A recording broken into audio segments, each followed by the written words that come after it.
to 70 meters po sa Rosales. Nabakante po itong property. So ngayon po may mountain view po dito sa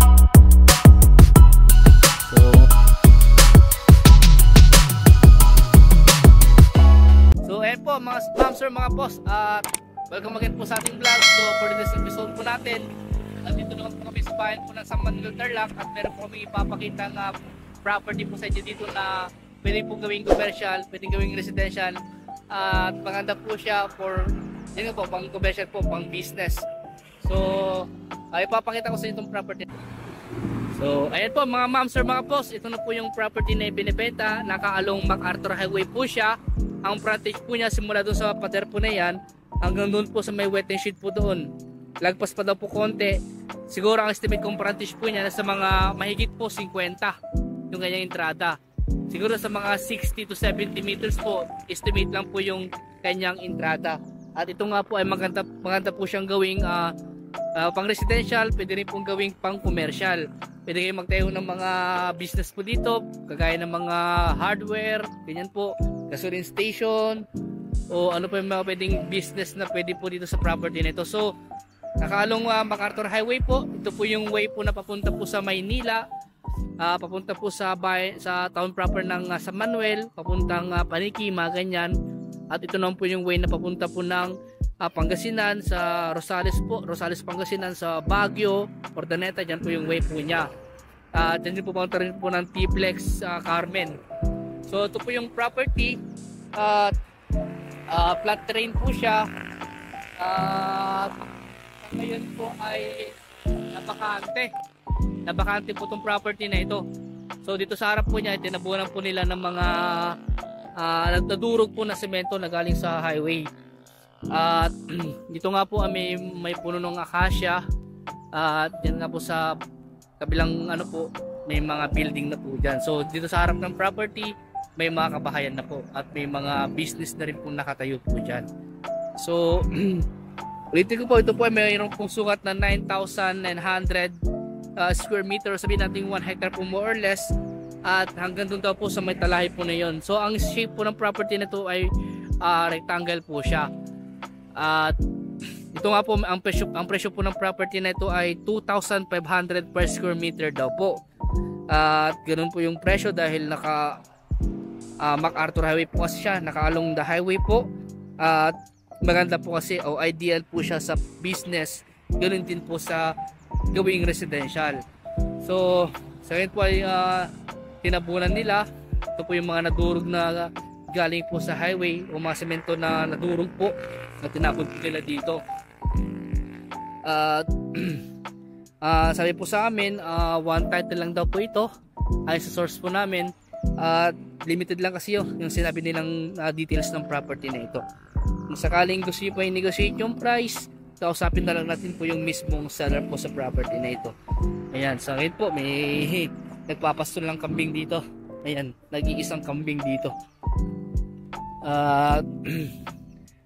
May mountain view po dito sa kanyang bandang likod ng property, yung Mount Bulaylay. Yan po ay sakop na po yan ng bayan ng Kuya po Nueva Ecija. So boundary, dyan na po yung boundary sa part na yan. At ano pa ang dito, power line na, dyan na rin po yung power line. Highway po, yung Nawasa, dyan na rin po. At ano pa, yun na po kasi yung detalye ng property na ito. At yun nga po masasabi po namin sa inyo, maganda po siyang gawing pang business. Ayan, maganda po siyang i-develop sa business.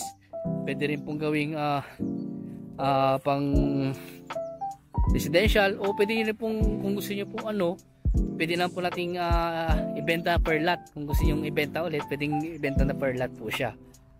Ayan. So yung mangga po, hindi na po yata sakop yung mangga, banda dito daw po.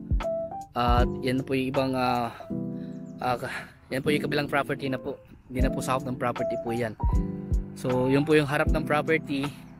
Ayan, yung mga source po namin nandun po. Sila po yung source po namin, at sila po yung nagbigay ng presyo. Sila po nagsabi ng area at lahat ng mga detalye po na nasabi po namin, sila sa nila po galing. Ayan, nabubulol tuloy na ako. So, panoorin niyo po yung kanyang drone video po dahil para makita niyo po yung view niya sa taas. At malapit lang din po ito sa palengke nga po ng San Manuel, mga ilang metro lang po. Siguro wala pang 1 kilometro yung layo niya sa palengke. Nandyan na rin po yung mga may supermarket na dyan eh. Ayan, nakalimutan ko ulit pangalan ng supermarket dyan. Pero malapit na rin po ito sa SM City Rosales. Ayan. Tapos sa bypass malapit na rin, sa T-Plex malapit na rin po. Kaya sa mga naghahanap po, kagaya ng mga naghahanap po ng pang hardware o yung mga pang ang tawag dito, yung bodega na pwedeng gawing bodega, ito na po, maganda na po ito, maluwang na po siya sa presyo pong 2,500 per square meter po, at baka matawaran pa po natin sa mismong seller. Ayan. So yun nga po, sa side niya no, may mga building po dyan, mga siguro mga ano po yan, mga bodega. Yan po, mga building po yan no. Kaya maganda po, pwede pong gawing industrial din po ito. Sa mga naghahanap po ng ganito po na ideal po sa inyong mga business, sa mga tracking ganyan, pwede po ito dahil yan, tignan po, may dumaan pong bus. Yan po dumadaan yung mga bus, yan, yung Genesis, yan, mga truck po, yan po dumadaan papuntang Maynila o papuntang Tarlac, ganyan, Pampanga, Bulacan, yan po dumadaan. Pero sa ngayon po ay may T-Plex na, kaya siguro bihira na lang din po yung dumadaan sa MacArthur Highway papuntang Maynila. Pero yan po yung dinadaanan noong wala pang T-Plex. Yan, papuntang Baguio, dyan po dumadaan. Pero sa ngayon po marami pa rin po dumadaan. Siguro mga papuntang ano po yung mga yan, papuntang Pampanga, ganyan, o papuntang south ng Tarlac at papuntang Baguio, yung part na yan. Kung may ibang katanungan pa po kayo regarding po sa property na ito, tawag na lang po kayo sa akin para matanong ko rin po sa aming source. Kasi yun nga po, sabi ko sa inyo, ulitin ko po, limited lang yung binigay sa aming pong detalye ng property na ito.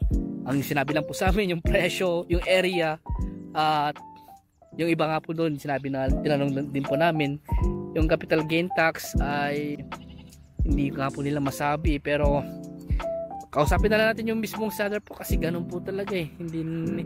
Kapag kasi hindi po kami naka-direct, nakadepende lang po talaga kami sa detalye ng mga source po namin.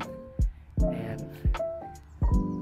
Sa relocation survey naman po, pag-usapan nyo na lang po ni seller. Ayan, sa transfer of title, usually naman talaga pag sa bentahan po talaga ng lupa, ang sagot po talaga ni seller is yung capital gain tax at yung porsyento ng ahente kung gagamit po sila ng ahente. Ganon din po sa relocation sana, kasi bago mo ibenta yung property mo, dapat ipa-relocate mo muna.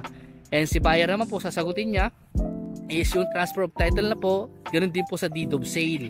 Ayan, at kung gusto niyo ipalagad po sa amin yung transfer of title naman po neto, meron po kaming tagalakad na pwedeng tumulong sa atin, pero babayaran nga lang po natin yung kanyang professional fee at babayaran din po ninyo yung sa transfer of title, ganoon sa deed of sale.